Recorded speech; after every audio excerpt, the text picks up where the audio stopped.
Assalamualaikum warahmatullahi wabarakatuh. Perkenalkan, nama saya Amalia Humaidah, program studi pendidikan guru sekolah dasar Fakultas Ilmu Pendidikan, nomor induk mahasiswa 2019-7276. Saya di sini akan menjelaskan tentang pendidikan inklusi dengan dosen pengampu Ibu Kardina Metarosana, SPD MPD. Saya akan merangkum tentang pendidikan inklusi. Pendidikan inklusi yaitu bentuk pengajaran pendidikan inklusi yang menyatukan anak-anak berkebutuhan khusus dengan anak-anak normal pada umumnya untuk belajar. Pendidikan inklusi merupakan sekolah untuk mengakomodasi semua anak tanpa memandang kondisi fisik, intelektual, sosial, emosional, linguistik, atau kondisi lainnya. Ini harus mencakup untuk anak-anak penyandang cacat atau berbakat. Tujuan pendidikan inklusi yaitu untuk mencapai anak dalam mengikuti kegiatan belajar mengajar dalam inklusi. Terus untuk mencapai guru-guru untuk pelaksanaan pendidikan inklusi. Terus tujuan yang akan dicapai bagi orang tua, di antara tujuan yang diharapkan dapat dicapai oleh masyarakat dalam melaksanakan pendidikan inklusi. Tujuan yang ingin dicapai oleh anak yaitu dalam kegiatan belajar dalam inklusi, berkembangnya kepercayaan diri dari anak, merasa bangga pada diri sendiri atas prestasi yang diperolehnya. Yang kedua, anak dapat belajar secara mandiri dengan mencoba memahami dan menerapkan pelajaran yang diperolehnya di sekolah ke dalam kehidupan sehari-hari. Dan yang ketiga, anak mampu berinteraksi secara aktif bersama teman-teman, guru, sekolah, dan masyarakat. Dan yang keempat, anak dapat belajar untuk menerima adanya perbedaan dan mampu beradaptasi dalam mengatasi perbedaan tersebut. Tujuan yang diharapkan dan dicapai masyarakat yaitu masyarakat akan merasakan sesuatu kebanggaan karena lebih baik banyak anak mengikuti pendidikan di sekolah yang ada di lingkungannya. Yang kedua, semua anak yang ada di masyarakat akan terangkat dan menjadi sumber daya yang potensial. Yang akan lebih penting adalah bahwa masyarakat akan lebih terlibat di sekolah dalam rangkaian menciptakan hubungan yang lebih baik antara sekolah dan masyarakat. Selanjutnya, tujuan pendidikan inklusi menurut Lexek dan Bronson, Lai Kekeh Martin 2007 halaman 189 sampai 190. Jadi dari 3, yakni bagi anak berkebutuhan khusus, bagi pihak sekolah, bagi guru, dan bagi masyarakat. Kemudian karakteristik peserta didik anak inklusi yaitu tergabung dalam beberapa hal seperti hubungan kemampuan, pengaturan tempat duduk, materi belajar, dan sumber evaluasi. Yang pertama, hubungan ramah dan hangat. Hubungan ramah dan hangat contoh untuk anak tunarungu yaitu guru selalu berada di dekatnya dengan wajah terarah pada anak dan tersenyum. Pendamping kelas atau orang tua memuji anak tunarungu untuk membantu yang lainnya. Tunarungu adalah seseorang yang memiliki hambatan dalam fungsi pendengarannya. Kondisi ini bisa berlangsung hanya sementara atau permanen. Bagi Anda yang hidup bersama penderita tunarungu, tentu saja akan memerlukan bentuk komunikasi khusus agar maksud pembicaraan bisa disampaikan dengan baik. Alat bantu dengar untuk tunarungu yaitu dapat berupa implan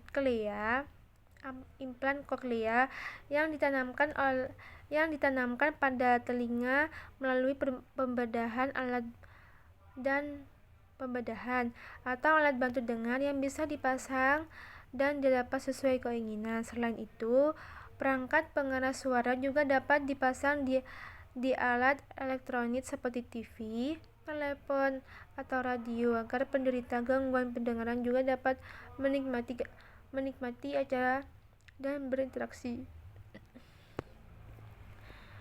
Kemudian saya akan menjelaskan tentang pembelajaran di kelas inklusif, yaitu implementasi pendidikan inklusif antara lain setiap siswa berhak atas pendidikan dalam kelompok sebaya. Kemudian setiap siswa diberikan perlakuan yang adil. Komunitas mampu bertindak sebagai pelindung atau pembimbing ABK. Kemudian orang tua dilibatkan dalam proses pembelajaran.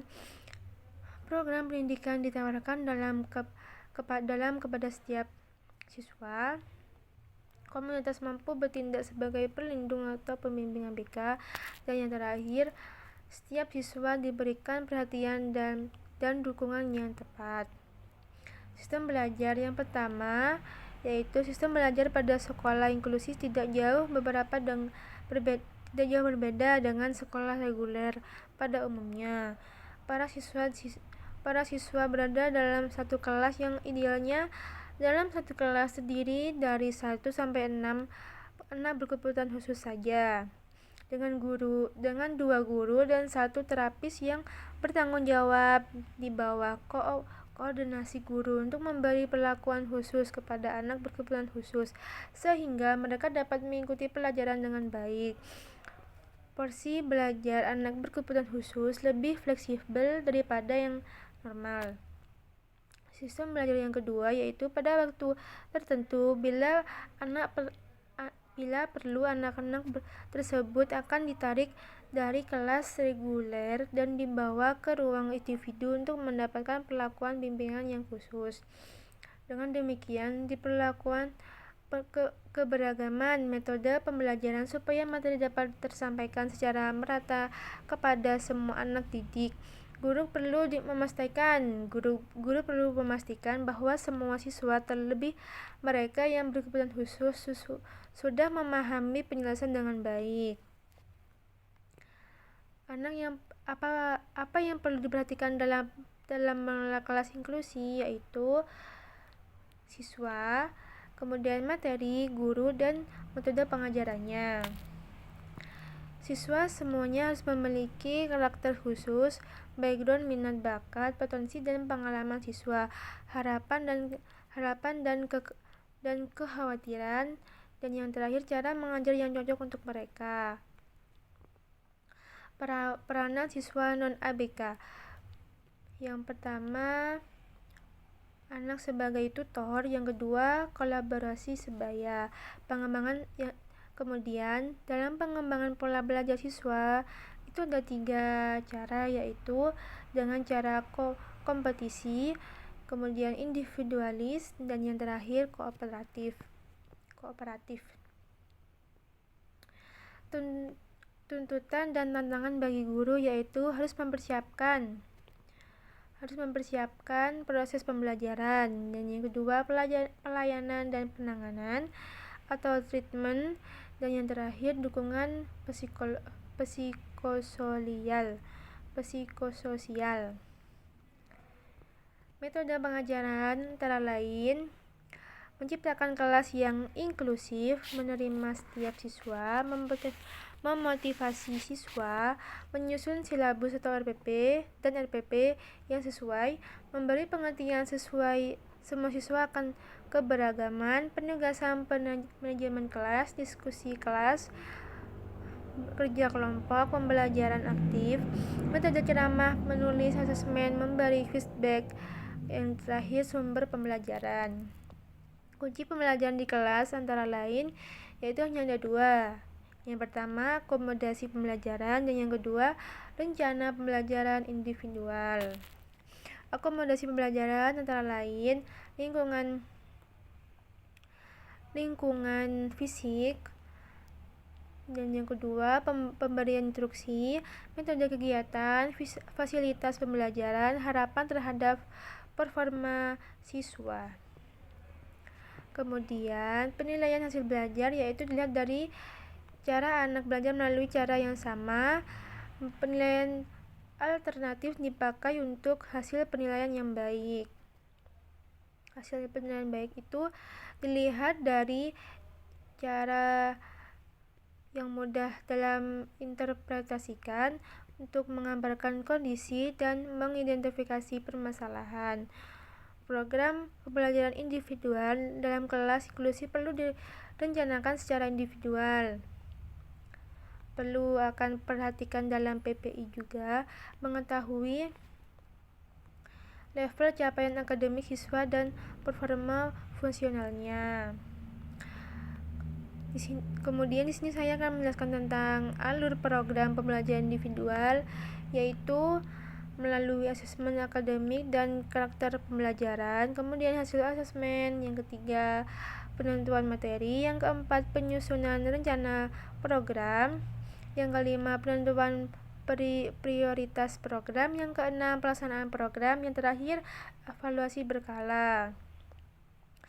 Catatan refleksi yang harus dicapai yaitu target pembelajaran, yang kedua strategi pembelajaran, yang ketiga dukungan dan sumber daya.